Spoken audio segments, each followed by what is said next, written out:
Welcome to Moumita's kitchen. সকলকে আমার এই ছোট্ট রান্নাঘরে স্বাগত। আজ দেখো নিয়ে চলে এসেছি লাউ পোস্ত রেসিপি নিয়ে, যেটা একেবারেই পারফেক্ট। আগের দিন আমি একটা লাউ পোস্ত রেসিপি শেয়ার করেছিলাম, সেটা ছিল শর্টকাট।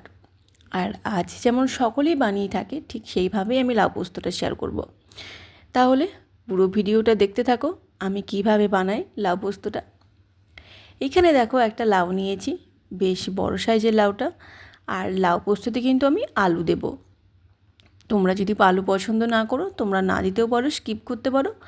আর যদি পছন্দ করে থাকো তাহলে লাউয়ে কিন্তু একটু আলু দিও, তাতে করে লাউ পোস্তটা খেতে খুব ভালো লাগে। লাউয়ের কিন্তু অনেক গুণাগুণ থাকে। সুগারের পেশেন্টদের জন্য লাউ মারাত্মক ঔষধের কাজ করে। তাহলে দেখে নাও আমি কিভাবে বানাই লাউ পোস্তটা। কড়াইয়ে বেশ কিছুটা সর্ষের তেলকে গরম করে নিয়েছি। তারপর দিয়ে দিলাম 1 চামচের মতন কালো জিরে, একটা শুকনো লঙ্কা, মিষ্টি একটা ফোড়ন থেকে গন্ধ বেরিয়ে এলে দিয়ে দিলাম আলু। এখানে লাউ আর আলু আমি সমান সমান রেখেছি। আমার বাড়ির সকলে লাউ পোস্ত খেতে খুবই ভালোবাসে, তাই আমি আলুর পরিমাণটা একটু বেশি দিয়েছি। এরপর দিয়ে দিচ্ছি স্বাদ মতন লবণ।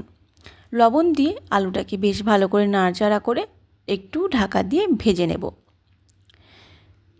লালচে রং ধরে আসার পর এখানে দিয়ে দিচ্ছি কেটে রাখা লাউটা। লাউটাও দেখো আমি ডুমো ডুমো করে কেটেছি। যেমন আলুটা ডুমো ডুমো করে কেটে নিয়েছি, ঠিক সেই রকমভাবেই লাউটা কেটেছি। অনেক সময় লাউটা আলু ভাজার মতন কাটি, আজকে লাউটা এই ডুমো ডুমো করে কেটেছি। এইভাবে খেতে বেশ ভালো লাগছিল। আবারও লাউ আলু সমস্ত কিছুকেই তেলের মধ্যে বেশ ভালো করে নাড়াচাড়া করে চাপা দিয়ে দিলাম। এতে করে লাউ থেকে জল বেরোবে, আর লবণ দেওয়া আছে, জল তো এমনিই বেরোবে। আর আলাদা করে এখানে আর জল দিচ্ছি না, কেননা লাউ থেকে প্রচুর পরিমাণে জল বেরোয়, সেই জলেতেই আলু খুব ভালো সেদ্ধ হয়ে যাবে। দিয়ে দিচ্ছি এখানে স্বাদ মতন চিনি। চিনিটা একটু আমি বেশি দিয়েছি, তোমরা যদি চাও তোমরা অ্যাভয়েড করতে পারো। লাউ কুমড়ো এগুলো একটু মিষ্টি মিষ্টি খেতে ভালো লাগে। আমার বাড়ির লোকজন লাউ পোস্তটা একটু বেশি মিষ্টি খেতে ভালোবাসে, আমারও খারাপ লাগে না সত্যি বলতে। এরপর সমস্ত কিছুকে চিনিটাকে ভালো করে গুলিয়ে নেওয়ার পর দিয়ে দিচ্ছি এখানে পোস্ত। গ্যাসের ফ্লেমটা কিন্তু আমি অফ করে নিয়েছি। গ্যাসের ফ্লেমটা অফ করেই তারপর পোস্তটা দিচ্ছি। আর দিয়ে দিলাম 2টি চেরা কাঁচা লঙ্কা। আমি পোস্তর সাথে কাঁচা লঙ্কাটা বেটে নিয়েছিলাম, তাই আর এখানে আলাদা করে শুকনো লঙ্কার গুঁড়ো দিইনি। পোস্তটাকে বেশ ভালো করে নাড়াচাড়া করে উপর থেকে বেশ কিছুটা সর্ষের তেল, এটা তো দিতেই হবে।